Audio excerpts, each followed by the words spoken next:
más nueva que se acaba de abrir es Salud Intercultural. Y hace poco mi jefe discutía con uno de sus profesores porque quería contratar un maestro maya, masajista, especialista en vibras prehispánicas y curar a través del masaje y estas cosas. Entonces, el argumento que utilizaba este señor decía, es que él te va a enseñar los verdaderos tesoros de la sabiduría prehispánica. ¿Cuáles eran estos tesoros? Entonces, el señor empieza y le dice, mira, es que al momento de la conquista de México, Cuauhtémoc le dijo a los indígenas, tienen que guardar sus tesoros. Dice, claro, los españoles pensaron que se estaba refiriendo al oro o a cosas valiosas, y este señor decía, no, en realidad lo que les estaba pidiendo es que guardaran su sabiduría ahí nos vamos a mojar. Me hago más para acá. Estaba diciendo, lo que quería decir es que guardaran su sabiduría ancestral y que la guardaran durante centurias y al paso de estas centurias tendrían que volverla a enseñar al pueblo de México. Entonces decía, yo estoy seguro de que lo que Cuauhtémoc decía coincide en el momento actual con la apertura de las universidades interculturales y que es el momento en que a través de estas instituciones estos pueblos indígenas van a volver a aportar su conocimiento ancestral a todo el resto de la nación. Yo decía, bueno, ya no se contrató al experto en masaje maya y vibras ancestrales porque, era una locura y además no había presupuesto en la universidad. Pero esto que pasó y esto que yo tuve la oportunidad de escuchar ahí es parte del fenómeno que yo vengo estudiando, que es el uso político del pasado indígena en México. Ahora, ¿qué es el uso político? El pasado indígena no es algo que esté ahí tal cual y que la época prehispánica es tal como nos la contaron los libros de texto o etcétera. Es una construcción que tiene como finalidad legitimar en el momento actual, y ahorita vamos a ver cuándo también, ciertas acciones políticas para la población indígena y para la legitimación de un Estado-nación, ¿no? En este caso de México. Entonces, mis investigaciones han estado encaminadas a ver cuáles son las operaciones y los mecanismos que permiten hacer del pasado prehispánico un argumento político. No sé, ustedes lo han de haber leído en la primaria, en la secundaria. Hay una imagen del pasado prehispánico en México que tiene dos caras. Por una parte, es el pasado de todos los mexicanos, ¿no? Cuando vemos las leyendas y las imágenes, incluso hasta los equipos de fútbol, siempre hay una idea de lo indígena y sobre todo de lo azteca. Hay una imagen nacional de este pasado. Y por otro lado, al mismo tiempo que es el pasado de todos los mexicanos, es el pasado solamente de los indígenas. Si hay unos portadores o quien de verdad guarda esa herencia, siempre se dice, son los pueblos indígenas. Entonces, yo les propongo que veamos como dos partes de este fenómeno. Uno es, ¿por qué ese pasado prehispánico, indígena, mítico, mágico, se volvió el pasado de toda la nación y por qué se volvió el patrimonio de los pueblos indígenas actuales? Y segundo, ¿qué está pasando actualmente con esta cosa que pensamos que es el pasado indígena, ¿no? Entonces, lo primero es que tenemos que ser conscientes de que esto no siempre ha sido así, ¿no? No siempre el pasado prehispánico fue un patrimonio valorado y que puede ser tomado como el verdadero pasado de la nación.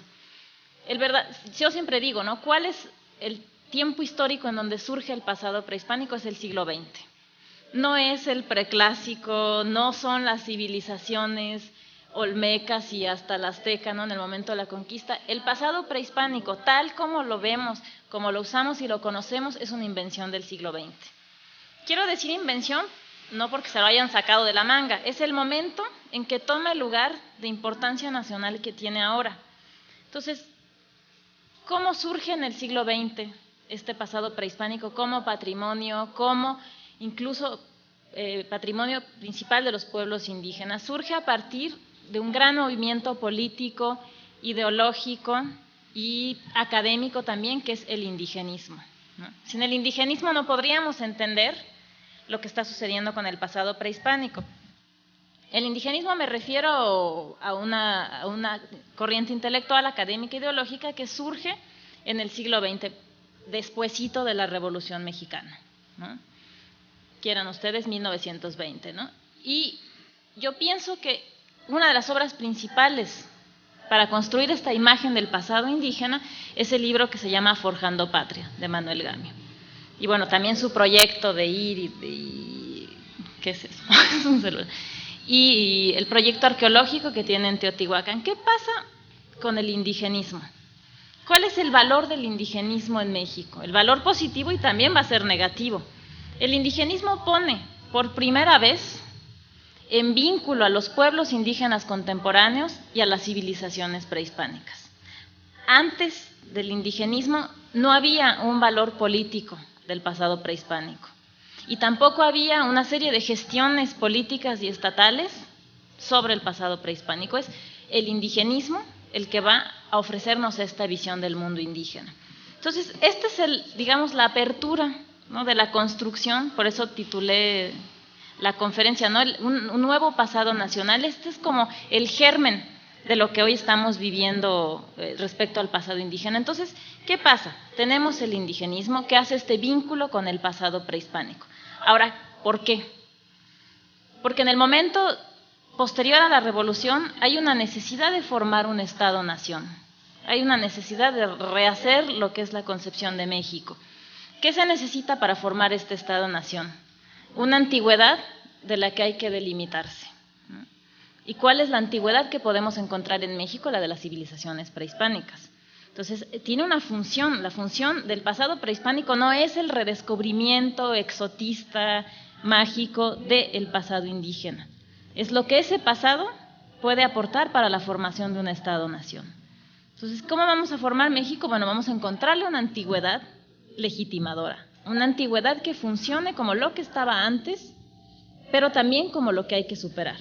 Entonces, a esto también sirve esta serie de estudios, sobre todo antropológicos, de la época del indigenismo, a formar la imagen de este pasado indígena como antigüedad anterior al Estado, y a su vez va a servir a otra cosa que va a ser fundamental para nosotros, incluso en la época actual, va a formar la categoría de indígena. El indigenismo va a crear el indígena contemporáneo. Entonces, ¿qué pasa en este momento que es el indigenismo? Sucede esto, la formación tanto de la categoría de indígena como de la antigüedad clásica, podríamos decir, es una comparación respecto a la formación del Estado. Además de esto, los indigenistas van a estudiar a los indígenas, ¿por qué? Porque necesitamos integrarlos. En el momento del indigenismo, insisto, no es un estudio simplemente curioso y científico de las etnias en México, es estudiar para integrar. Entonces, ¿qué vamos a hacer? Vamos a saber quiénes son estos que decimos que son indígenas. Y por eso va a haber una producción antropológica gigantesca. Se va a crear también el concepto de región indígena, posteriormente se va a volver región intercultural, pero en este momento hay que estudiarlos y hay que integrarlos. ¿Por qué? Porque el proyecto de Estado del momento del indigenismo es un proyecto de nación homogénea, es decir, un México en el que se identifiquen todos los mexicanos. No puede haber mexicanos que pertenezcan a una etnia u otra. Claro que los hay que estudiarlos, hay que integrarlos, pero hay que formar una gran entidad que supere tanto esa antigüedad que significa el mundo prehispánico en ese momento, como la diferencia étnica. Eso es el indigenismo, también es una política de integración y de homogeneización, que a la par que va a crear al indígena, lo va a estudiar para absorberlo. Entonces, ¿qué pasa? Vamos a tener una serie de políticas educativas, políticas de castellanización. En el momento del indigenismo, había que desaparecer las lenguas indígenas. ¿Por qué? Porque eso significa que no todos los ciudadanos son iguales. Necesitamos un Estado-nación homogéneo, necesitamos una lengua homogénea.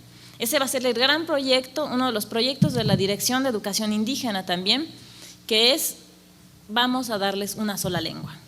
Lo demás, bueno, es cuestión histórica. Que haya lenguas indígenas en México para el indigenismo es una cuestión histórica. Lo que había que hacer era un proyecto de castellanización y de homogeneización. Entonces, si se dan cuenta, a la vez que se define lo indígena, hay una pretensión de superarlo. ¿Por qué? Porque no puede haber etnias en México. ¿no? Más que como curiosidad histórica. Entonces lo que vemos es esto, ¿no? La formación de un vínculo con ese pasado prehispánico, pero no es un vínculo histórico, es un vínculo político. En el momento, y esa es la gran trampa del indigenismo, hay una serie de estudios históricos, antropológicos. El trabajo de campo más grande que se hizo en México sobre los pueblos indígenas fue del indigenismo. Ahora, bueno, hay mucha gente que trabaja sobre los pueblos indígenas, pero no está este gran aparato que era la política estatal indigenista, porque el indigenismo también fue eso, fue una ideología de Estado, a la que sirvieron todos los estudios antropológicos. Entonces, ¿qué pasa? Les repito, ¿no? Es un vínculo político con este pasado. Para mí, y digamos con lo que estoy haciendo ahora, ese es el primer momento histórico de los usos políticos del pasado indígena, ¿no? El vínculo que establece el indigenismo, la imagen que crea el indigenismo de este pasado, es el primer momento que podemos, digamos, en una línea de tiempo ubicar, ¿no? Y esto es lo que les vuelvo a decir, ¿no? Esto es un uso político del pasado. ¿A qué nos sirve? Pues para integrarlos, para deshacernos de ellos, etcétera, ¿no? Entonces, mucho que se diga del indigenismo, que fue, digamos, fue una gran teoría antropológica, sí, es cierto, pero hay un fondo de utilidad, ¿no? Los antropólogos de la época, al mismo tiempo que eran estudiosos del mundo indígena, eran funcionarios de Estado. Hay políticas claras y directas a la población indígena. Entonces, también hay una función pública de lo que está haciendo la antropología de las épocas. Entonces, sí hay una visión homogénea, bueno, estos son los indígenas, hay que integrarlos, hay que castellanizarlos, etcétera. Pero hay otro momento que surge justo con la publicación de un libro que seguro ustedes conocen, que es México Profundo, de Guillermo Bonfil Batalla, y que a mí me parece es como la primera fractura del indigenismo. Es la primera gran crítica a la teoría indigenista. O sea, la teoría indigenista también creaba un modelo de indígena abstracto que había que integrar. La primera crítica que viene es no podemos integrarlos a todos. O sea, el libro de México Profundo inicia diciendo eso. El proyecto de Estado-Nación no puede ser un proyecto de Estado homogéneo. Tiene que ser un Estado, no lo dice en ese momento, pero dice tiene que ser un Estado diferenciado, ¿no? No podemos pensar que los indígenas son solo una cosa que hay que absorber en una estructura mucho más amplia. ¿Qué plantea México Profundo? No sé si algunos lo han leído o no lo han leído, pero es un texto que me parece que en la ideología indigenista en México es fundamental.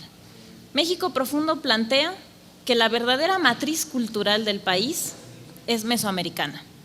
El verdadero México es el México de los pueblos indígenas. Esa es la primera fractura con el indigenismo. Les va a decir, no podemos integrarlos porque son distintos radicalmente, ¿no? Los indígenas son completamente otros. Y lo que hace Bonfil Batalla es decir, bueno, sí, hay un México profundo que es el México mesoamericano y hay un México que es completamente imaginario. El México completamente imaginario es el México de los mestizos. Para mí es el primer momento en donde el pasado prehispánico se vuelve el origen de la nación, porque en el indigenismo es una clase de antigüedad con la que hay que estarse peleando, con la que hay que estarse diferenciando, pero en México Profundo, ese pasado que nos había ofrecido el indigenismo como vínculo, como diferencia, se vuelve la raíz de los mexicanos y de todos, porque Bonfil Batalla dice, bueno, sí, hay otro México que es el México de la clase media, incluso se va a burlar de las señoras así de la clase alta y media, tiene unas descripciones muy chistosas en la segunda parte del libro, pero dice todo eso no es real, es una colonización, es una copia del mundo occidental, no podemos pretender que haya un Estado homogéneo, no hay un verdadero liberalismo aquí, no existe ese México que no toma en cuenta a su raíz indígena. Entonces lo que dice, el único futuro de la nación está en su raíz mesoamericana. Y vamos a ver esto cómo va a caer después en el presente, en toda esta revolución intercultural y neoindigenista. Pero en ese momento Bonfil Batalla lo que dice, ahí está el origen de la nación, ahí está nuestro verdadero ser cultural. Y dice, incluso los mestizos son gente que olvidó su indigenidad.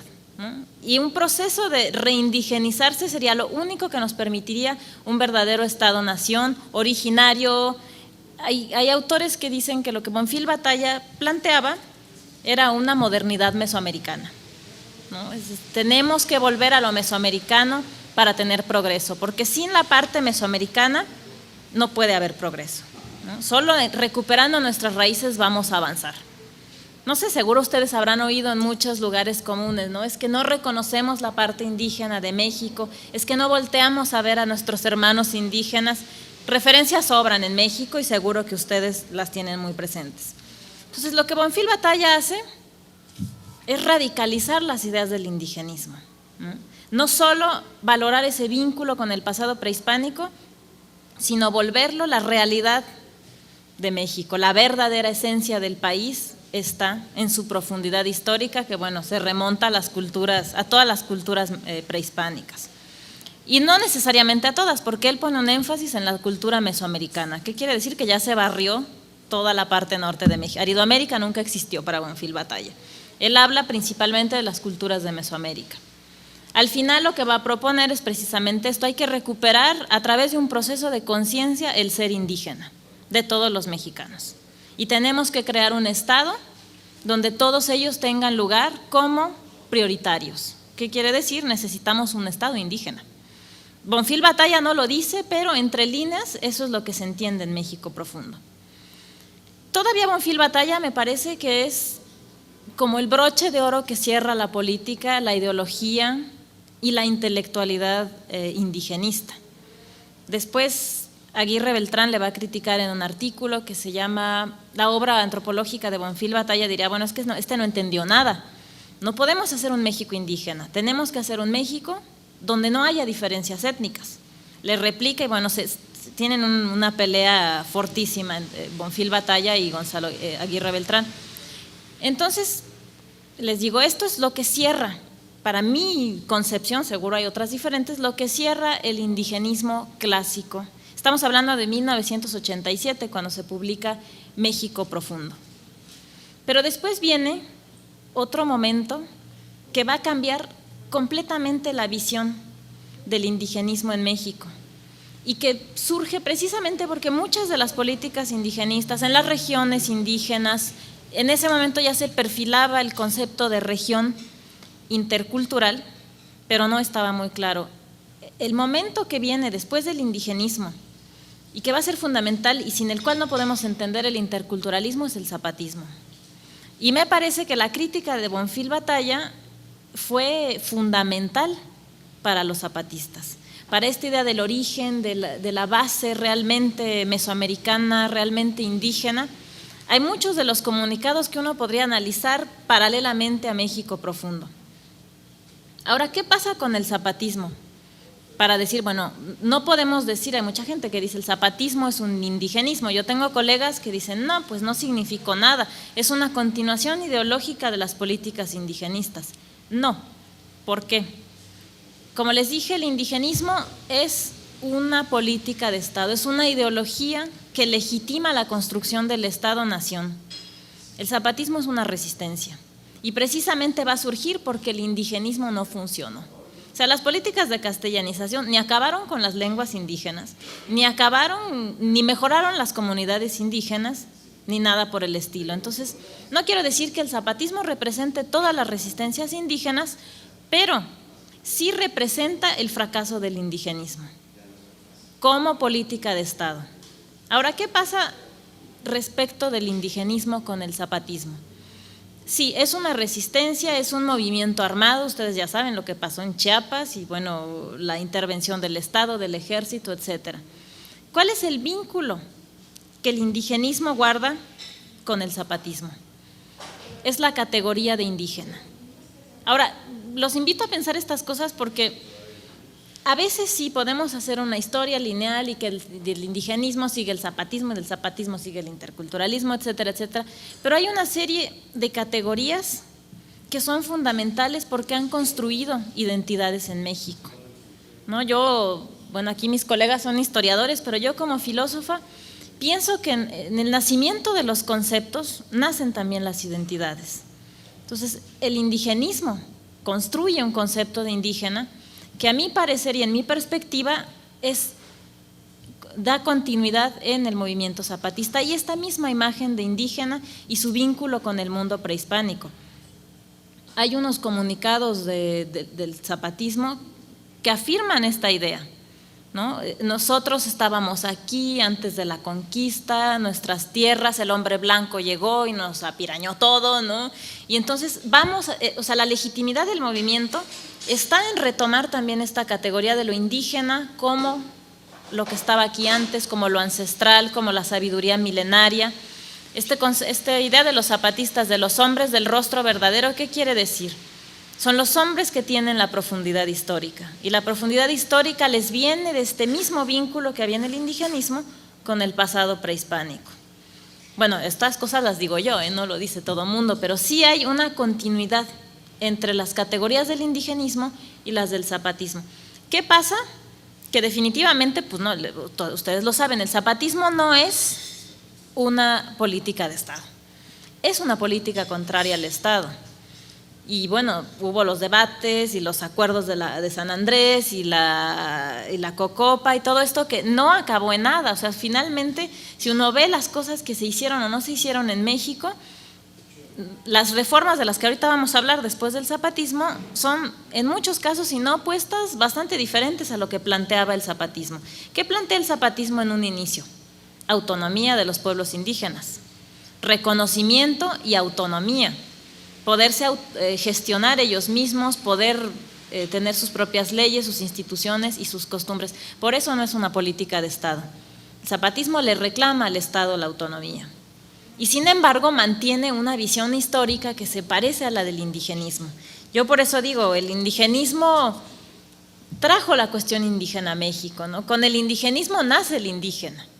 El indígena no es una identidad transhistórica, esencial, petrificada, y es un producto histórico de ciertas necesidades como la formación del Estado y la contestación del Estado homogéneo por un indigenismo que va a traer otra cosa, que es el reclamo del pluralismo cultural, ¿no? Entonces, ¿qué pasa en el momento del zapatismo? Hay otra vez un uso político. Es como para que vayamos viendo también que en el indigenismo había una necesidad de ese pasado indígena, en el zapatismo también la hay. ¿Cómo vamos a legitimar esta lucha? Número uno, vamos a declararnos indígenas con ciertos rasgos indígenas, con cierta idea de lo indígena, pero vamos a volver a retomar el pasado ancestral, ¿no? Yo de verdad he revisado un montón de comunicados y hay esta idea del origen cultural de lo indígena en el pasado prehispánico. Por supuesto que se barren todo el virreinato, o sea, no existe, para esta gente aquí no hubo virreinato, ¿no? Los indígenas siempre han sido, si no los sobrevivientes de ese momento mágico y primigenio que es el pasado prehispánico, pues sí hay como una sobrevivencia que se barre la historia de México, pero completa. Hay como una línea histórica del mundo prehispánico al momento del indigenismo. Y lo que hay en medio, bueno, la revolución y el virreinato es como un mal momento, ¿no? Para los indigenistas y para los zapatistas también. El momento de la revolución verdadera para los zapatistas es el momento del zapatismo, del EZLN. Ahí está la verdadera revolución que trae de nuevo las identidades originarias de México. Yo no sé qué vayan a pensar los zapatistas, pero hay muchas cosas que están en los comunicados, ¿no? En las declaraciones de la selva. Hay otro que es muy curioso, que es cuando sucede lo de Atenco, no quiero decir matanza, pero bueno, esta represión de Atenco, hay un comunicado del zapatismo sobre lo de Atenco y vuelve a decir, todas estas cosas son producto de un gran proceso de colonización ideológica que viene acompañado de una represión. Y lo que hay que volver a hacer es sacar a la luz las identidades reales de México, es decir, hay que volver y valorar lo indígena. De antemano les digo que yo no estoy de acuerdo con eso, ¿no? Pero esa es la visión. Después, ¿qué pasa con el zapatismo? Además de que continúa el vínculo con la categoría de indígena y con el vínculo con el pasado prehispánico, es como una piedra en el zapato para el Estado, ¿no? Ustedes se acordarán de las marchas y de todo esto, que bueno, era una demanda, sobre todo de una cosa nueva respecto del pasado prehispánico, es la demanda del reconocimiento de la diversidad cultural. Esa es la gran fractura y la definitiva, porque la primera fue Bonfil Batalla, la definitiva es el zapatismo, con el indigenismo clásico. El indigenismo pedía homogeneidad, el zapatismo va a poner por primera vez en el país la demanda del reconocimiento de la pluralidad, de la diversidad cultural y de lo indígena como algo completamente diferente, pero como algo valioso. Esa es la gran frase del zapatismo, ¿no? Queremos un mundo donde quepan todos los mundos. Y este mundo se puede también fundar en la idea o en la memoria que nuestros pueblos indígenas guardan de su pasado y que puede ser y aportar un patrimonio para la nación. O sea, no es algo que tengamos que deshacer, es algo que tenemos que retomar. Entonces, esto es yo lo llamo como es el segundo momento histórico de la transformación del pasado nacional o de la formación de un nuevo pasado nacional fundado en la idea del pasado indígena. Es el zapatismo diciendo, aquí hay una idea de nación diferente. Y esa va a ser también otra cara de la ruptura con el indigenismo, que dicen, somos distintos, somos diferentes, pero queremos dos cosas, que bueno, a veces me parecen contradictorias. Queremos autonomía y queremos reconocimiento de la diversidad cultural. Eso no estaba en el indigenismo, que bueno, si se dan cuenta, el indigenismo, ¿cuánto duró? 70 años, lo mismo que el PRI. Era una política pegada al priismo de aquella época. No sé si vaya a regresar en este momento, pero por lo menos coincide con un régimen político en México, tanto el indigenismo. El zapatismo está en un lugar como intermedio, entre otra cosa que vamos a ver enseguida. Entonces, ¿qué pide el zapatismo? Pide también la reforma de la estructura administrativa del país. Quieren o tratan de negociar la formación de un Estado pluricultural. Hay un libro, bueno, se los recomiendo, a mí no me convence mucho, que es de Luis Villoro, que se llama Estado Plural, Pluralidad de Culturas. Bueno, Villoro ha sido un gran filósofo en México y militante del zapatismo. Y dice, esa es la verdadera esencia de la nación que reconoce su pluralidad indígena. Pero esto no se puede decir sin el zapatismo. El zapatismo fue lo que trajo el zapatismo fue esto, ¿no? Ahora, ¿qué pasa? ¿Qué respuesta? Porque siempre hay una respuesta de Estado. Para un movimiento de resistencia y de crítica a la idea de Estado, de nación, siempre hay una respuesta del lado del poder. ¿Qué va a pasar? Y que es como el tercer momento y el momento en que ahora estamos viviendo con la respuesta del Estado. Después de las negociaciones, de las marchas, de los acuerdos, de todas las pláticas entre el Estado y los zapatismos y el zapatismo, ¿qué va a pasar? Surge la reforma del artículo 2 de la Constitución, que va a introducir nuestra categoría contemporánea de indígena. Por supuesto, los zapatistas no han estado de acuerdo, pero ¿qué es lo que dice el artículo 2 de la Constitución? No se los voy a recitar todo, pero el inicio del artículo 2 dice, la nación tiene su base original en los pueblos indígenas. O sea, constitucionalmente está introducida esta idea de indígena, ¿no? De la base original de la nación. ¿Y qué se entiende por estos pueblos indígenas? Son aquellos que conservan sus costumbres, sus instituciones anteriores al momento de la conquista o la colonización. Es la misma idea del indigenismo y la misma idea del zapatismo, esta idea del pasado anterior de los pueblos indígenas. Ahora, ¿qué pasa con este artículo 2 de la Constitución? Este artículo es producto de varias discusiones, no solo nacionales, sino internacionales. Está también la Convención 169 de la OIT, de la Organización Internacional del Trabajo, que ya hablaba de los pueblos indígenas no como un resto, sino como algo que es anterior a la formación tanto de los estados y de las sociedades contemporáneas.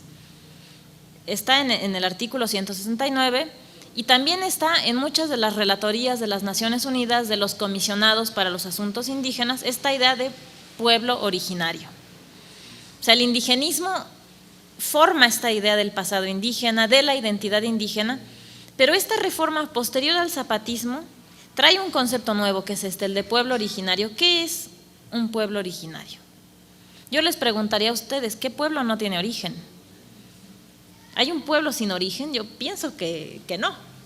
Pero ¿qué pasa? No es un concepto descriptivo. La categoría de pueblo originario en México y después en la Declaración de las Naciones Unidas de 2007 es un concepto político. Por eso yo hablo y hago hincapié, insisto en que hay usos políticos del pasado. Los pueblos originarios son aquellos que son los sobrevivientes de las colonizaciones. Quiere decir que ya desaparecimos el mestizaje. Esta categoría de pueblo originario no solo retoma el vínculo transhistórico o esencial con el pasado prehispánico, no hay mestizaje en estos pueblos. Ahora, si ustedes van y ven a las comunidades indígenas, realmente así como que indígenas puros, no hay. Entonces, la categoría de pueblos originarios, ¿cuál es su primer función en el momento de la reforma del artículo 2 de la Constitución? Es gestionar el movimiento zapatista. Bueno, yo ando diciendo luego estas cosas, pero me parece que una de sus funciones, la primera fue desaparecer o ir borrando la idea de indígena, porque la idea de indígena está ligada en este momento también al movimiento zapatista. Entonces, ¿qué vamos a hacer? Vamos a introducir una cosa nueva, pueblo originario. ¿El origen cuál es? ¿Cuál es esta idea de origen? Va a ser otra vez el origen milenario, prehispánico, ancestral. Yo hice, mi tesis que después se volvió libro, la tesis de maestría sobre el concepto de pueblos originarios, y hay múltiples sentidos. Algunos se refieren a la anterioridad de la formación de estados nacionales, otros los pueblos anteriores a la conquista, los pueblos colonizados pero sobrevivientes, pueblos que no han perdido sus tradiciones, pueblos que conservan todos sus usos y costumbres milenarios y ancestrales. Es más o menos la misma categoría de indígena, pero va a poner un énfasis otra vez mayor en el pasado ancestral. Ahora, en México es el surgimiento de una nueva visión sobre los pueblos indígenas y que es nuestro tercer momento, ¿no? Tenemos el indigenismo con una categoría de indígena asimilable al Estado, el zapatismo como resistencia y el interculturalismo, que es como el tercer momento de esta reforma o refundación del pasado nacional, sobre todo respecto a los pueblos indígenas. Ahora, el zapatismo, y no sé, Marcos lo dijo en algunas entrevistas, yo no estoy de acuerdo y el zapatismo entero no está de acuerdo con la reforma del artículo 2 de la Constitución. ¿Por qué? Si ustedes, no es evidente, ¿no? Pero no atribuye derechos a los pueblos indígenas, ninguno. Dice, el Estado reconoce que tiene una base original en sus pueblos indígenas que son místicos y mágicos, ¿no? Y ancestrales, pero no hay derechos indígenas. Si ustedes se acuerdan del momento de la reforma, lo que dicen, ¿qué vamos a hacer? Vamos a delegar la responsabilidad en los estados de gestionar a su población indígena y cada estado está obligado a generar una ley indígena. Y ahorita es un debate, yo no sé si ya acabó, ¿no? En Veracruz, donde yo vivía, había todo un debate por la ley indígena porque hay múltiples comunidades indígenas. Esta ley indígena, ¿qué pasa? Para empezar, tiene que poner claro qué entiende por indígena. Indígena vuelve a la categoría de pueblo originario. Cuando uno pregunta por pueblo originario, se van a lo indígena. A lo más que se llega, pues es que son los herederos de Quetzalcóatl, y ya. Y a ver, ve y busca a los herederos de Quetzalcóatl para legislar, ¿no? Entonces hay una gran disputa en México porque las estructuras estatales, administrativas o institucionales funcionan con una categoría que no describe. Pretende describir lo indígena, de momento en el indigenismo se planteó como una categoría que trataba de decirnos qué era lo indígena. No puede ser, porque esta categoría es política antes que descriptiva, antes que antropológica, es una función de la política pública y de la gestión de los pueblos indígenas. Esa es la primera gran paradoja y que ahora heredamos en el interculturalismo mexicano, que son conceptos que no dicen absolutamente nada. ¿Qué va a ser un pueblo originario en México? Bueno, si nos vamos a los mayas o a los aztecas o a los olmecas, no se puede establecer lineal y tajantemente un origen nacional.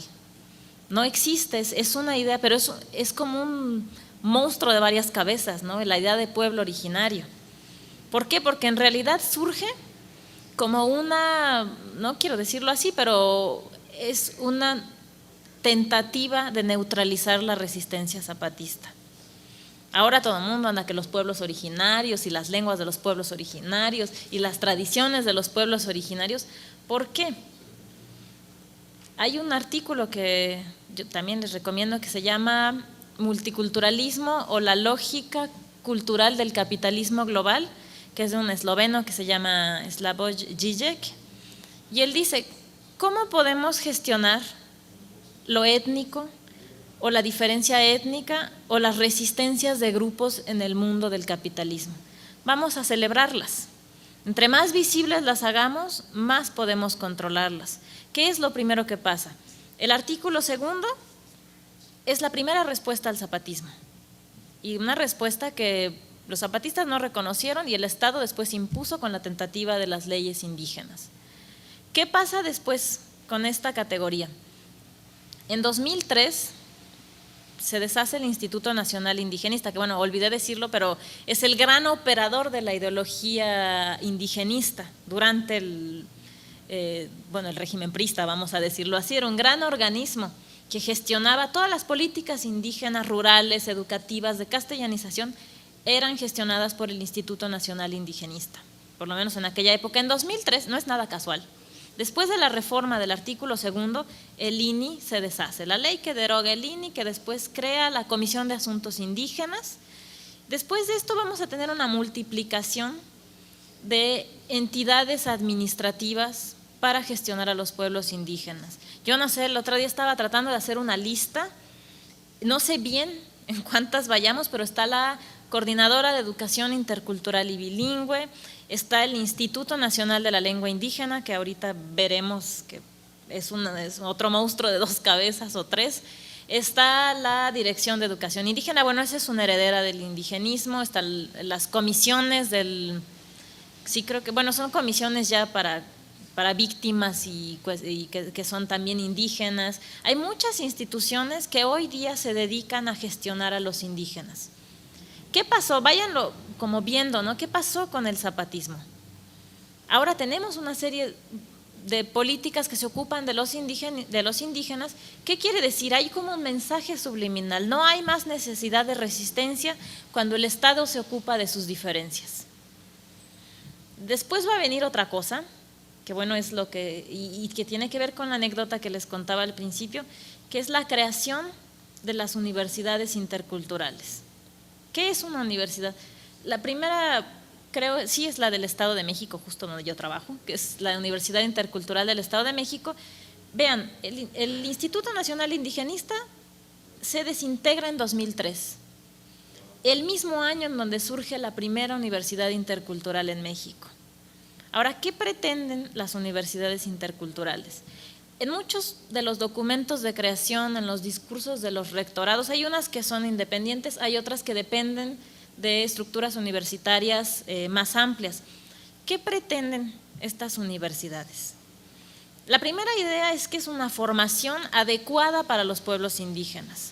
En lengua indígena, no sé, donde yo trabajo hay clases de mazahua, de matlaltzinca, de tlahuica, de nahua, de otomí.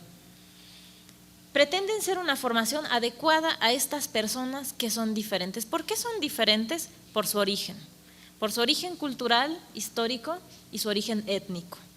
Entonces, lo primero que tenemos es, ya tenemos esta categoría de indígena, ahora vamos a gestionarlos y vamos a educarlos. Es un poco la idea de la política indigenista clásica, pero hay otra cosa, el indigenismo trataba de desaparecer las costumbres indígenas para formar un Estado homogéneo. Las universidades interculturales lo exacerban.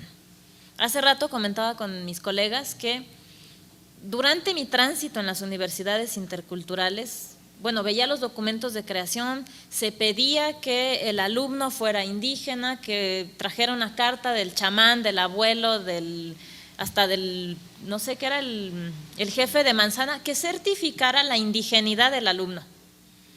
La primera vez que yo vi eso en la Universidad Veracruzana Intercultural, dije, esto no puede ser.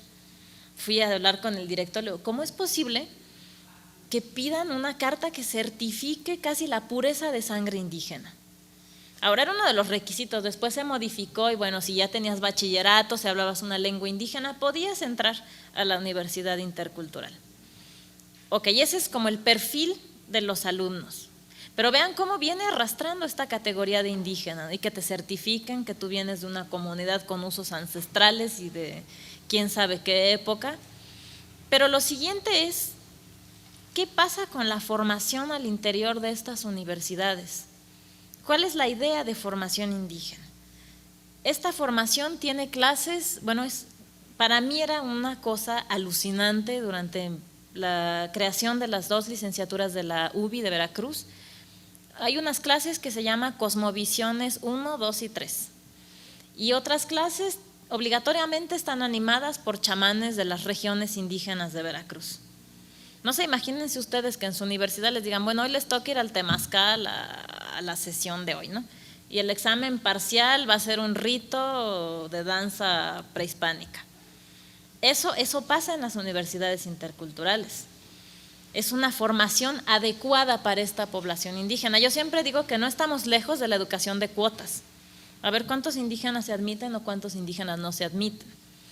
Lo siguiente es que durante mi trabajo en estas universidades y pensando siempre pienso en este uso o en este reuso del pasado indígena, del pasado prehispánico en particular, no me he encontrado indígenas que digan yo soy un indígena puro. De hecho, les comentaba también a mis colegas, en la Universidad Intercultural del Estado de México, pues casi no hay hablantes de lengua materna, de lengua indígena. Muchos dicen, es que yo vine porque quiero aprender Matlaltzinca, y vine porque quiero aprender náhuatl, y me interesa, es más, una de mis alumnas me dijo, yo no sabía nada del mundo indígena antes de inscribirme aquí. Es más, no sabía ni cuántas comunidades había en el Estado de México, no tenía idea de que había otomís y tampoco tenía idea de la historia de los pueblos indígenas y menos de lo que se hace en un temazcal. Entonces, ¿qué pasa? Estas universidades que se presentan por una parte en una de sus caras como educación especial para pueblos indígenas, al mismo tiempo están llevando a cabo un proceso de indigenización. Yo siempre pregunto, ¿es que en verdad es educación intercultural o es una indigenización de la educación? Y todo ello carga estas categorías y estos conceptos. Si se fijan, antes del 2000 o incluso antes, no, yo creo que antes del 2001, que es la fecha de la reforma de la Constitución, no se hablaba de pueblos originarios. Se hablaba de indígenas, se hablaba de lo indígena, la cuestión indígena, pero ahora en las universidades decir pueblo originario es como cualquier cosa. Mis alumnos a veces, y trato de como hacerlos hablar de eso, y dicen, bueno, es que yo estoy aquí porque me interesa trabajar las costumbres de los pueblos originarios de México. Sin la reforma y sin la ideología intercultural que ha traído esta categoría de pueblo originario, esta muchacha no hubiera podido decir eso. No sé de dónde se lo hubiera sacado sola, pero sin estos procesos de creación de la identidad indígena y de concepción de la historia indígena, esta concepción de esta chica no hubiera sido posible. Y mucho menos hubieran sido posibles estas instituciones de gestión de lo indígena. Entonces, tenemos esto, ¿no? La formación adecuada para un pueblo distinto por motivo de su origen étnico. Ahora bien, ¿qué hay detrás de esta idea de lo indígena? Bueno, como anécdota también en la universidad donde trabajo, cada miércoles que termino mi clase es el ensayo del ballet Serpiente Emplumada, que es como los concheros, ¿no? Pero oficial de la institución. Y preguntaba un chico, luego, bueno, ¿para qué tienen, pues si hay concheros por todos lados, ¿para qué la universidad necesita un ballet oficial? Serpiente Emplumada. Decía, no, pero es que aquí hay gente que sí conoce el origen de sus tradiciones, que sí tiene una filiación ancestral con las deidades, con su pasado. Entonces, aquí es un ballet de verdad, es una danza que sí, ellos sí saben por qué bailan y a quién le bailan. Y del otro lado del patio está el gran edificio principal, es el edificio Quetzalcóatl. Atrás del edificio Quetzalcóatl, a la misma hora ensayan otros chicos, que son los que están formando y que después concursan para ser miembros del ballet Serpiente Emplumada. Y están con el caracol y todos con una cinta roja y bailando ahí miles de cosas. Entonces, realmente es como no solo eres indígena, mereces una educación especial. La pregunta es, ¿te quieres volver indígena? Y hay otro, bueno, es una leyenda ahí de la universidad, hay uno de los profesores que se cambió de linaje nahua a otomí a mazahua y se cambió el nombre, hizo una serie de cosas para generarse un linaje mazahua. ¿Por qué? Porque es el que aspira a ser rector, no voy a decir nombres, pero es el que aspira a ser rector y como la región, la comunidad que más fuerza tiene es la mazahua, él se reinventó su propio pasado. No sé, juran que se llamaba como Crescencio, no les voy a decir el nombre actual porque si no después van a decir que acusó a la gente, pero se rehizo su propio linaje. Es doctor en desarrollo no sé qué, pero me impresionó mucho porque la primera vez que lo conocí me contaba de sus ancestros mazahuas, después me entero que antes era otomí y el origen es nahua, ¿no? Entonces hay un proceso de reindigenización, de etnización y por ahí, ¿por qué no?, de folclorización. Ahora, hay una cosa paralela que a mí es algo que me interesa bastante en estos usos políticos del pasado indígena, que también este pasado ancestral o milenario, que en Bonfil Batalla se llamaba México Profundo, trae una idea de utopía detrás, que ya se generaba un poco en el zapatismo. Los zapatistas decían, tenemos que mirar hacia atrás para poder ver claro el futuro. Por cierto, hay un historiador francés trabajando en Chiapas que habla de la recuperación de la memoria, de la idea de memoria en los zapatistas. ¿Qué es la memoria? Es la lucha contra el olvido político, estatal y cultural. Dice, el zapatismo es el ejemplo más claro de que el pasado no se olvida. Por pasado, ¿qué entendemos? El pasado prehispánico. Pero les digo, hay una idea utópica detrás de estas formaciones interculturales. Yo lo decía al principio como hipótesis hace como un año, que había como cierta idea de utopía prehispanizante, ¿no?, en estas universidades, pero también me encontré un texto que publicó la Universidad Intercultural del Estado de México que se llama Utopía e Interculturalidad. Cuando lo vi dije, bueno, no estoy loca, ¿no? Esto sí se plantea como una idea de futuro nacional.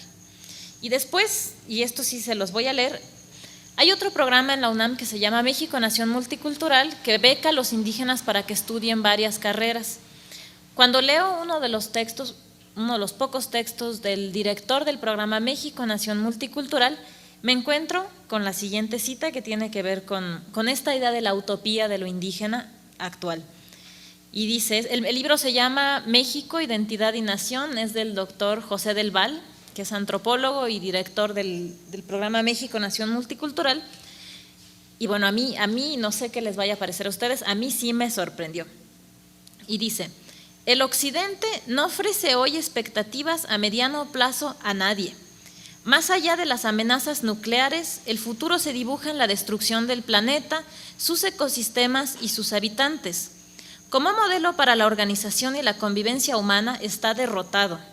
En este contexto de frustración cultural generalizada, los pueblos indios ofrecen un conjunto de alternativas que implican una epistemología y una concepción del mundo radicalmente diferente y superior, si el objetivo es la igualdad del hombre y una relación armónica con el planeta.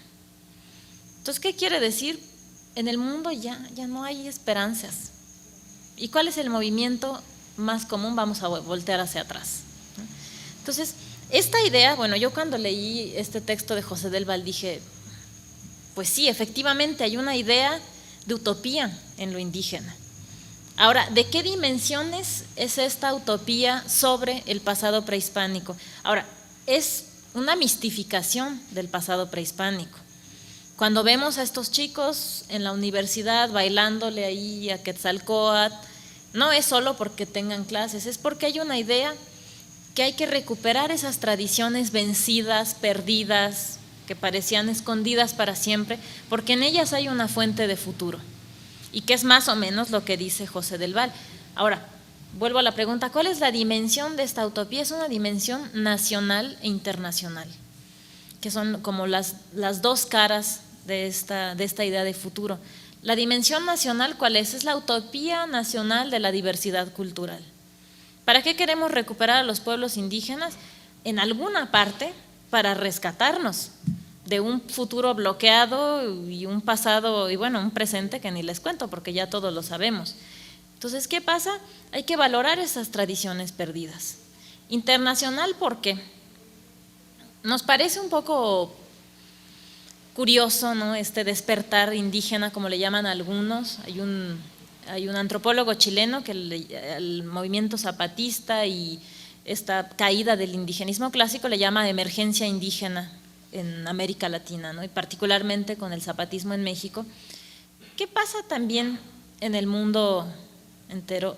Hay un despertar indígena o despertar autóctono, si no queremos utilizar indígena. Hay muchos países que en este momento han modificado sus constituciones para incorporar a sus pueblos autóctonos u originarios como parte fundamental de la nación. No solo México. Vean lo que pasa en Bolivia, ahorita en Chile están con el asunto de los mapuches y también otros que están peleando por el reconocimiento del genocidio de los mapuches que estaban del lado de Argentina, que los cazaban vivos, ¿no? Entonces, sí hay un ambiente internacional en que lo autóctono vuelve como fuente de futuro. Y esos son los argumentos. También están la parte de los que hacen estudios sobre África, los africanistas, lo exótico, los gurús, ¿no?, están volviendo como una fuente de identidad y como una fuente de futuro. ¿Por qué? ¿Qué está pasando con lo que percibimos que es nuestro tiempo para pensar que no hay más que volver al pasado, y al pasado más remoto, más lejano, más mágico?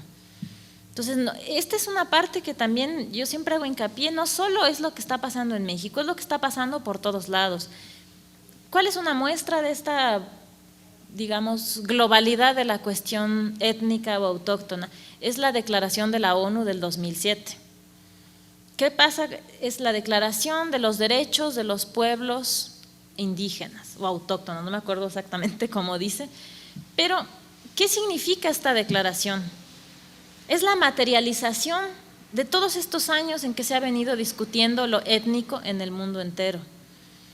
Y es como la cumbre de la visibilidad de lo indígena, que está relacionado precisamente con estas ideas de futuro, y con estas ideas de futuro utópico frente a un futuro que parece que no acabamos de ver. Y bueno, ya voy a terminar, ¿eh? No me hagas caras. Entonces, esta es como la última idea. Para cerrar, vemos que este pasado ni es natural, ni tiene unas raíces que se hunden a tiempos de quién sabe cuándo. Son unas necesidades de nuestro tiempo, tanto de sus formaciones políticas estatales como de un futuro que no parece aparecer. Y cuando no lo hay, pues lo mejor es voltear al pasado. Y sobre todo a esta idea del origen, el origen que nunca podemos agarrar porque el origen no existe como tal. Gracias.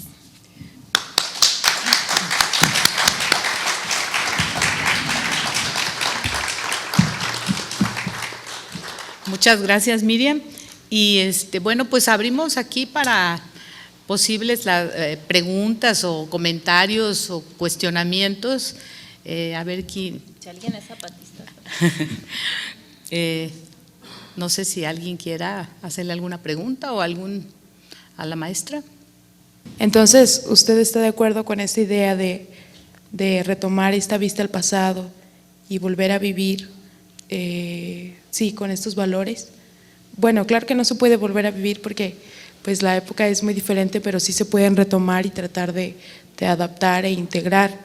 ¿Usted está de acuerdo con eso? Porque yo notaba que a veces decía sí y luego decía no, y ¿qué es lo que piensa sobre eso?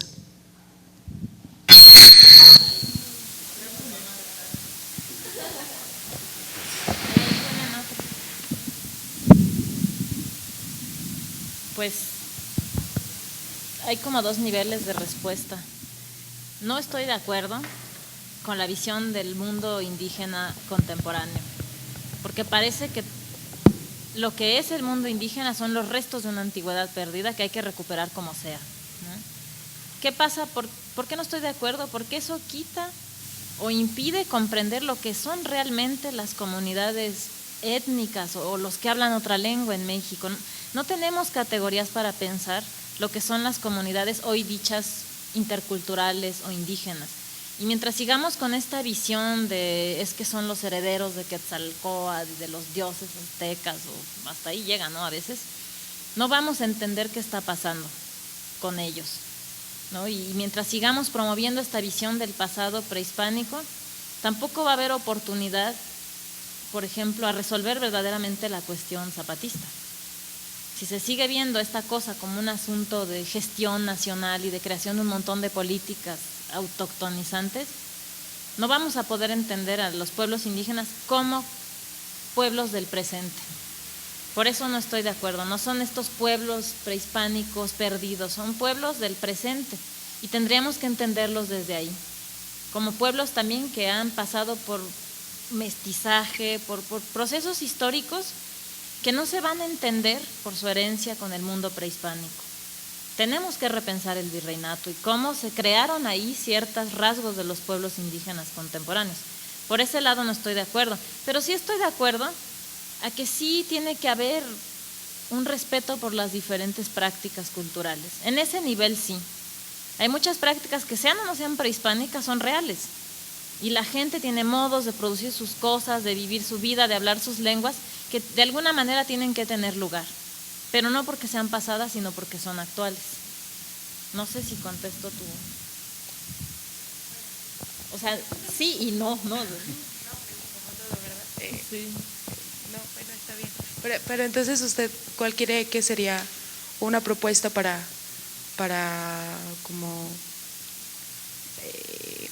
dar ese paso? Dice que debemos de analizarlo y sentarnos y decir, no, sí pasó y sí se tiene, pero ¿para qué?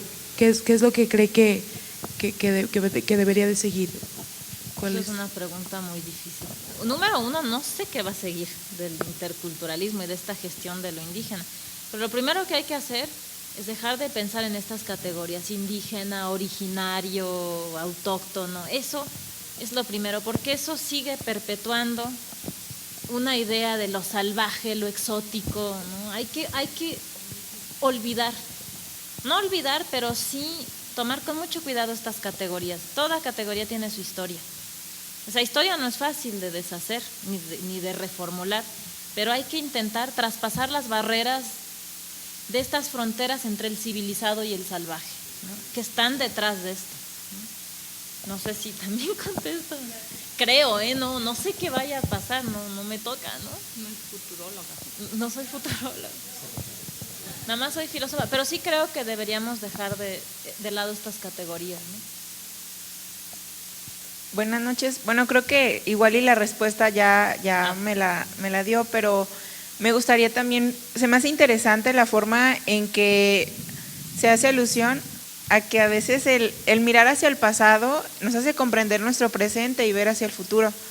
Pero de igual forma, a mí me gustaría saber cómo nosotros como un individuo, o sea, porque yo no vengo de un pasado indígena, obviamente, sí vengo de un pasado indígena, pero mis raíces no son indígenas totalmente, o sea, vengo de un mestizaje. ¿De qué forma puedo yo individualmente aprender de mi pasado y así comprender mi presente y mirar hacia un futuro? Porque creo que igual individualmente formamos una sociedad, entonces ¿cómo puedo yo hacerlo? Ay, eso sí, no sé. Sí. Bueno, individualmente uno hace lo que quiere, ¿no? Con su presente, pasado y futuro, y no solo lo que quiere, lo que se puede. Ahora, el pasado colectivo o individual está desde el momento en que el presente lo requiere, ¿no? El recuerdo del pasado es un momento presente. No recordamos todo, recordamos lo que nuestro presente nos permite pensar. No sé, decía un gran filósofo, Michel Foucault, decía, siempre el presente determina la lectura del pasado, y a veces nos reinventamos nuestro pasado, como el muchacho Masao Otomi, ¿no? Él se rehizo el pasado. ¿Por qué? Porque su situación actual necesita un pasado. Hay otro, bueno, acaba de morir, otro gran historiador que es Eric Hobsbawm, que dice, cuando no hay un pasado que legitime o sea suficiente, siempre hay uno que inventar, ¿no? Todo depende de las circunstancias de nuestro presente. Y claro, de ese presente, de lo que se espere, siempre hay una expectativa del presente, que es lo que nos hace recuperar el pasado. El pasado no es allí un saco vacío del que podemos ir sacando cosas sin más. Es algo que es también un instrumento de comprensión de lo que nos pasa, de lo que queremos individual o colectivamente, pero está determinado por nuestro presente. Ahora, ¿qué hacer individualmente con el pasado? Ahí sí, no soy psicoanalista, ¿no? Pero depende, ¿no?, de las expectativas o de lo que uno quiera o lo que uno crea o lo que uno piense que va a hacer de su vida, ¿no? Gracias. Sí.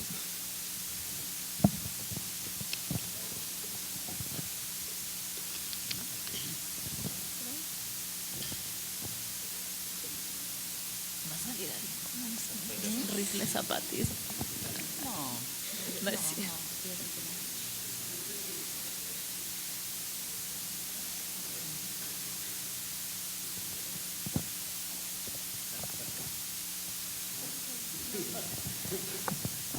Bueno, buenas noches. Mi nombre es Carlos Gómez Mata. Bueno, yo la quiero felicitar primeramente por la exposición que nos ha dado usted respecto a su visión que tiene en relación a lo indígena, a lo étnico. Y bueno, en lo personal yo pienso que pues el pasado es una serie de procesos, una serie de fenómenos sociales que se basan en hechos históricos. Nuestra historia indígena o étnica o como se le quiera llamar, ahí está y ahí va a estar siempre. E incluso en un estudio reciente de la Universidad Nacional Autónoma de México, es que como usted dijo, la historia oficial, el uso político que se le ha dado al indigenismo desde los tiempos, vamos a decir, del nacimiento de la antropología en México, con Manuel Gamio, con Caso, etcétera, es que se trató de cambiar al indígena y, como usted dijo, absorberlo, ¿no?, para masificar y buscar la unidad nacional. Y ese ha sido siempre el problema desde la independencia, de que se quiere masificar a todos los mexicanos, ponerlos en un mismo costal, ¿no?, para utilizarlos pues con fines políticos y con fines del poder, ¿no? Y ese es el problema, que desde la colonia, y esa es una realidad, no es una invención, cómo se estuvo clasificando durante 300 años del coloniaje a los indígenas aparte. En una lista de un padrón se ponían a los habitantes españoles, la gente de razón, los españoles, incluso hasta los negros eran gente de razón, la gente de no razón o la gente sin razón, todos los indígenas. Y eso es un hecho que yo creo que nos sigue psicológicamente pues, condicionando. El hecho de que durante 3 siglos se mantuvo esa concepción del indígena como un tonto, como un idiota, al grado de que en todo el siglo XX, y lo hemos visto hasta la fecha con la reforma indígena, cómo se quiere seguir tutelando como menor de edad al indígena, a los habitantes de los pueblos indígenas, y como ellos lo han planteado y lo han reclamado siempre, y lo siguen reclamando, ellos quieren que se les reconozcan sus derechos a decidir por sí mismos, por ellos mismos, a ver si quieren cambiar, si no quieren cambiar, si siguen viviendo en las condiciones que ellos quieran. O sea, que se les reconozca que son mayores de edad, que no necesitan la tutela de nadie para poder desarrollarse, progresar, integrarse o lo que quieran, vamos. Entonces yo siento que ese es el meollo del asunto, el poder o la sociedad dominante no les quiere reconocer sus derechos a manifestarse, a expresarse, a realizar las acciones políticas que ellos deseen. como mayores de edad, como ciudadanos. Y creo que es el problema de fondo. Muchas gracias, ya es mucho rollo. Gracias. Gracias. Pues mire, le voy a contar algo que le pasó a una de mis alumnas de antropología, para que veamos, sí, yo estoy de acuerdo, ¿no? Claro que tienen derecho a autonomía y a preservar sus costumbres, como le decía la chica de acá. Hablando del mapa genético, bueno, yo no creo que sea una disputa genética, es una disputa económica y cultural también. Y hay un reverso de esta discriminación indígena, de esta caída en el olvido de los indígenas. Tengo una alumna que habla náhuatl como segunda lengua, es bilingüe español-náhuatl, es antropóloga y lo aprendió en Zongolica, en Veracruz.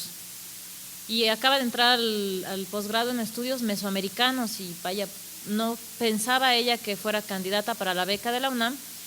El criterio para censar a los indígenas en México es la lengua. Entonces dijo, bueno, yo hablo una lengua indígena y estoy censada. En el censo último ella dijo que hablaba una lengua, está censada como indígena. Dijo, bueno, voy a pedir la beca que ofrece el CONACYT y otra y la UNAM a los pueblos indígenas. Es una muchacha de Morelia, muy alta, pálida, y se presenta a pedir la beca para pueblos indígenas porque pues, casi no tiene dinero ella y habla una lengua y todo. Me dice el señor, el funcionario que estaba a cargo de estas becas me miró de arriba abajo y me dijo, no, güera, tú no. No, pues no, ni de dónde, ni cómo ayudarte, le dijo. O sea, hay un reverso también de… Usted decía, bueno, el 60% tiene gen indígena, pues si así fuera le hubieran dado la beca. Mañana le sacan la sangre, demuestran que hay un gen indígena y ya estuvo, tiene su beca para hacer la maestría. Hay una idea y una ideología cultural sobre lo indígena, que también tiene que ver con esta imagen física de lo indio, ¿no? Entonces no es fácil ir y argumentar y decir, bueno, es que pues México tiene una herencia incluso biológica indígena, porque también es cultural y trae un montón de prejuicios encima. Si no los hubiera, a mi alumna le hubieran dado la beca sin problema, bueno, estás güera, pero hablas una lengua, eres indígena. Parece que no estamos tan de acuerdo con qué cosa o qué define lo indígena, porque si es la lengua, pues ahí está, una muchacha como ella es indígena. Pero por otro lado el señor la mira de arriba abajo y le dice, pues ni cómo ayudarte, ¿no? Vete a broncear o a ver qué haces, ¿no? Porque no te vamos a dar la beca. Entonces hay una serie hay una ideología fuerte sobre lo indígena que no es fácil desintegrar, ya sea para el reconocimiento real de la diversidad cultural o para el reconocimiento del otro lado que es el mestizaje. Que no solo es la herencia indígena, aquí hubo virreinato, hubo cultura occidental, y parece que siempre hay un rechazo a esa cultura occidental, es como es como el hermanito en el ático encerrado, ¿no? Entonces, ¿qué pasa con esa parte de nuestra historia que no es prehispánica, pero que es real y que está en muchos de nuestras prácticas y de nuestras realidades? Entonces, ¿cómo vamos a pensar eso, no? No sé, esa es pregunta para ustedes también. Gracias. Bueno, pues muchas gracias por habernos Aquí acompañado. hay otra pregunta, doctora. Disculpa, sí. Es que no. Ay, no lo veo, señor, no. ¿Qué está la columna aquí? Ajá. Buenas noches, ¿eh? Sí, sí, sí. No me ve, ¿para qué me quieren ver?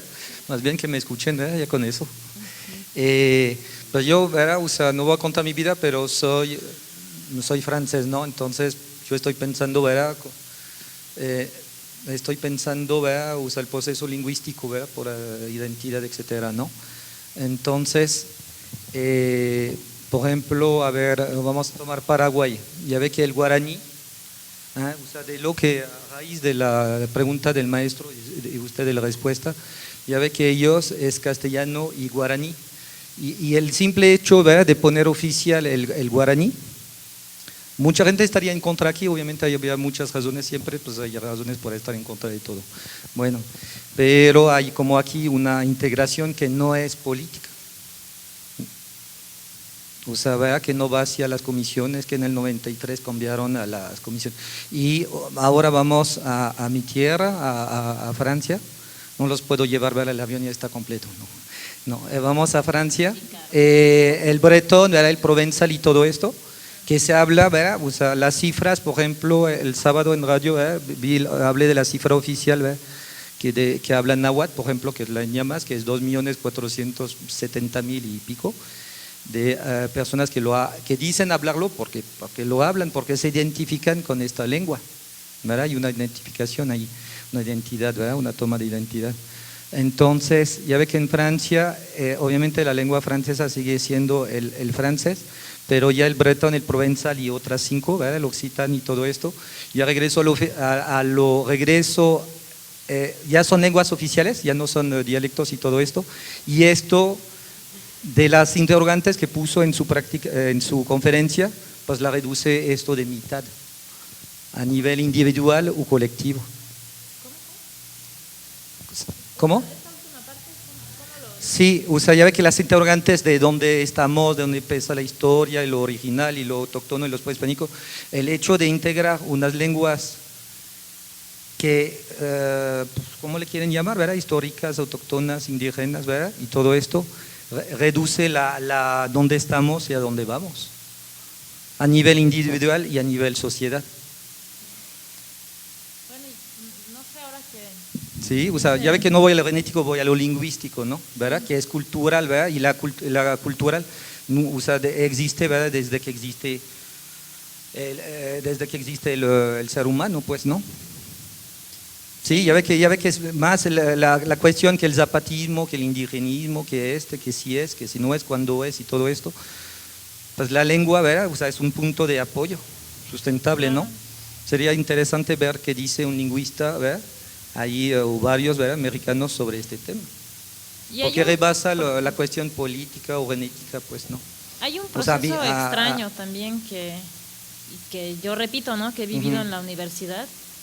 Claro, la lengua pues determina no solo la cultura, la identidad, sí, pero a mí también me parece que hay otro proceso. Ahora hay más hablantes del náhuatl que hace 50 años.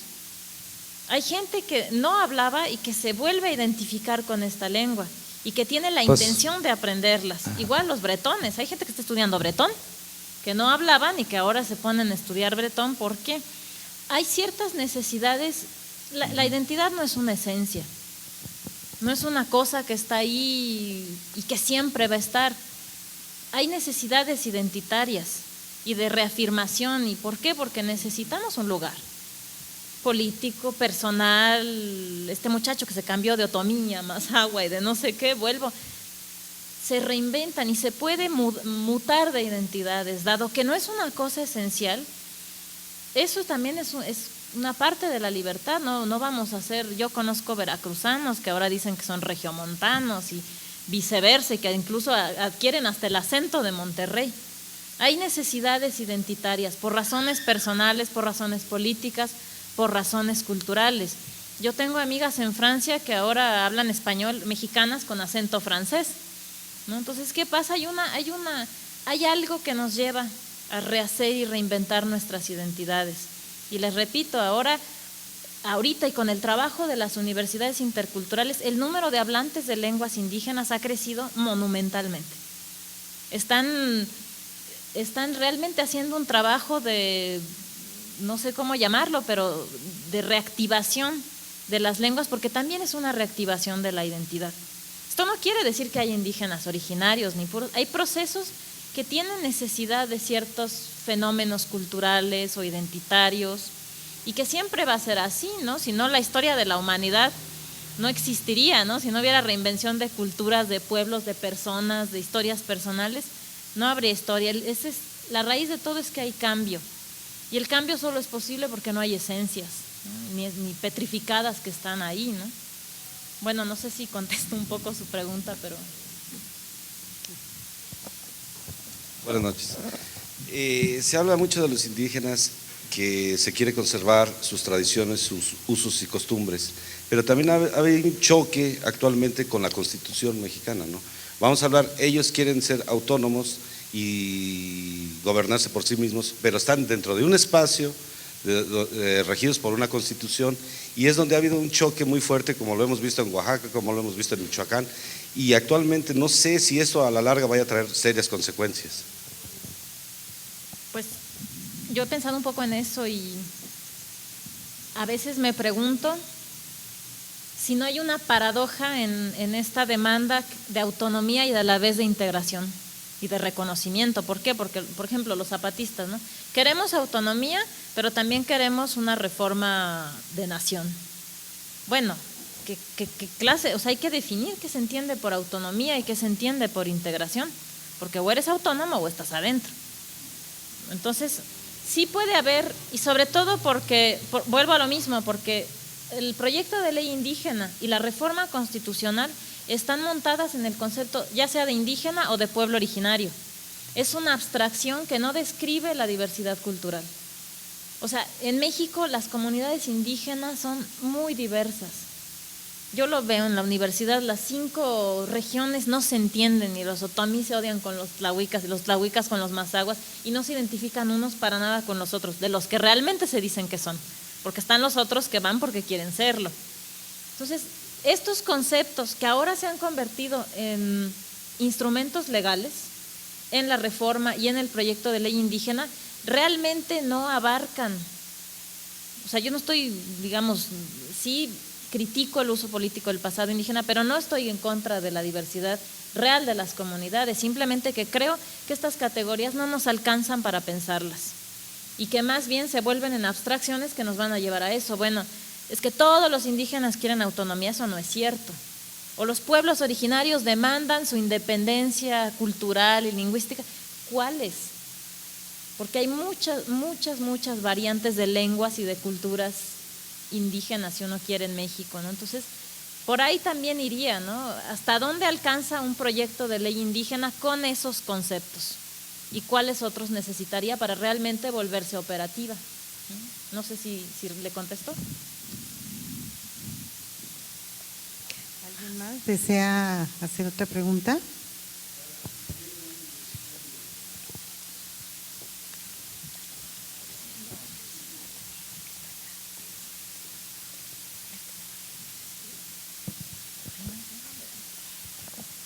Gracias.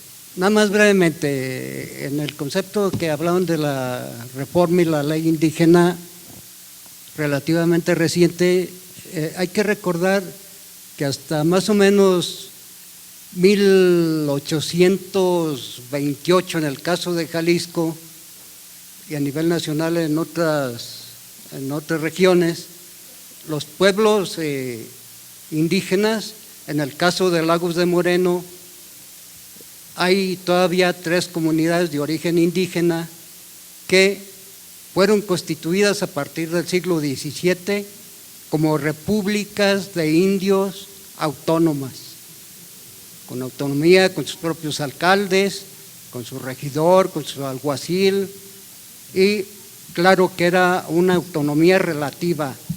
Ellos tenían su propia cárcel, y en crímenes mayores el responsable era el alcalde mayor de coordinarse con esas repúblicas de indios, con esas alcaldías de indios. Y la prueba está que en Lagos de Moreno tuvimos 3 repúblicas de indios, como es la de Nuestra Señora de Moya, San Juan de la Laguna y San Miguel Buenavista. Ellos, hasta que después de la independencia, que hubo la reforma política, que se constituyeron los estados, en este caso el de Jalisco, se les quitó esa autonomía. Entonces los pueblos indígenas pasaron con el perfil de simples comisarías políticas y perdieron la autonomía que ellos disfrutaron de alguna manera durante casi 3 siglos. Gracias.